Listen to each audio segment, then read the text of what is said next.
Hi, this is Jana Lynn Kilcrease with the Killeen Daily Herald, and I'm here with Brianna Sunshine Harrelson. She's from Harker Heights and running for Place 2, the seat on the Killeen ISD Board of Trustees. We're going to ask a few questions and hopefully get some good answers. That's my goal. All right. First of all, what do you think are the top 3 major issues facing KISD, and what would you propose to address them? I believe that a lot of our issues is discipline, transparency, and our budgeting. Currently, a lot of our budgeting is going more towards administration, and we need to begin focusing that back into our students. I understand administration is extremely important, but right now there is a large portion going to just administration, and we really need to reevaluate where we are budgeting because the kids are the ones missing out on the budget that we do have. The transparency has been a massive issue. It's been in the past as well as now currently, whether it's transparency with our community or if it's transparency with our parents or even just throughout the actual district. Teachers do not feel comfortable going to district if their boss, which would be the principal, is having issues or they don't feel comfortable. The transparency has been in so many different ways a very big issue, and we need to address that. We need to make sure our employees feel comfortable. Currently, KISD even has a lawsuit from a former employee who tried to be a whistleblower and instead got herself fired. That is something that we need to look into, whether or not we're giving the teachers and the student aides, everybody, the paraprofessionals, the ability to be transparent with the district on what's happening within the school. And then I completely forgot what I had said. The second one was, there are so many issues that could be addressed, but those are honestly the 2 largest. Okay. So I tell you what, why don't you let us know about any actions? You've been to several board meetings. Are there any actions or initiatives that you hope to readdress or change during your term? And give sort of an example of what you're talking about. that is hilarious because now I just remember what the second one was, which is the discipline. We do have a code of conduct as far as KISD, but unfortunately it's up to the principals within the school to implement it. And I personally have seen repetitive times that something that was a guaranteed in KISD, you do this action, this is the discipline, has been chosen to be ignored or a lesser discipline. And because of it, now our students don't know what their consequences are. They don't agree that their actions are even an issue. One of the major things, the policy that you had talked about, was the pouches. Those are a big issue for a lot of people, and when it comes to funding, that is also another massive issue. If we were to work on actually implementing our code of conduct throughout all of the schools, and what says this is going to happen needs to start happening so that we don't have to do something like the pouches and have a massive over budgeted item that now has to be paid for out of funds that should be going to the kids.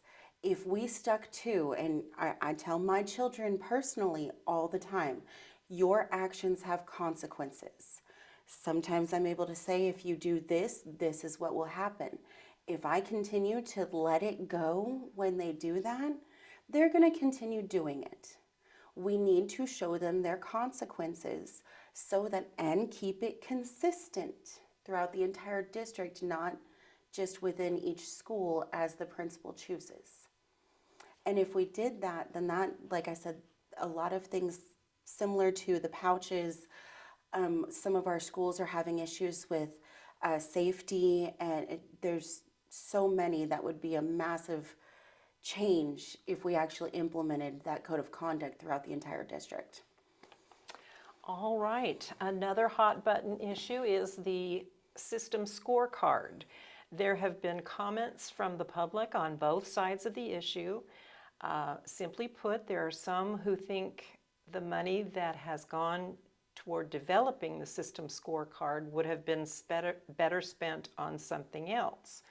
Or they have been on board from the beginning and participate whenever there's a chance to. So we've got both sides that we hear from a lot. What can you say about the process? And do you see the benefits at this point having children in the school system? The system scorecard, I have not seen personal benefits from, and as far as my children. But I do understand we need some form or fashion to be able to better judge how our children are doing, where we can help them, where we can boost them up. I personally don't exactly agree with extreme testing as far as like the star being the judge of it. So the scorecard was a great idea. It was very well developed, which is good, but I do believe it still continues to put too much focus on an entirety and of the entire system, and taking a lot of focus out of, okay, a teacher sees this child struggling, and that's where I'd really like funding to go, is a teacher sees this child struggling and us addressing that individual child's struggles, not a system. Unfortunately, a lot of kids could get lost in a system, and the system scorecard just again puts it down to an overall. And even last night at the KISD, they were showing some of the information from the tip for Mainer's new program, and they addressed that there were different expectations for different races and at-risk children under the disadvantaged economical children. I don't feel like we should have exact expectations. I have 3 children that live in my home currently. All 3 of them have autism.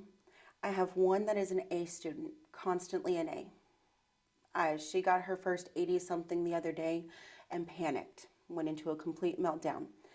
If she starts falling below an A, I look into it. I have my son who currently has decided to not do his schoolwork at all. And even though his IQ is extremely high because of his lack of motivation, his grades are low.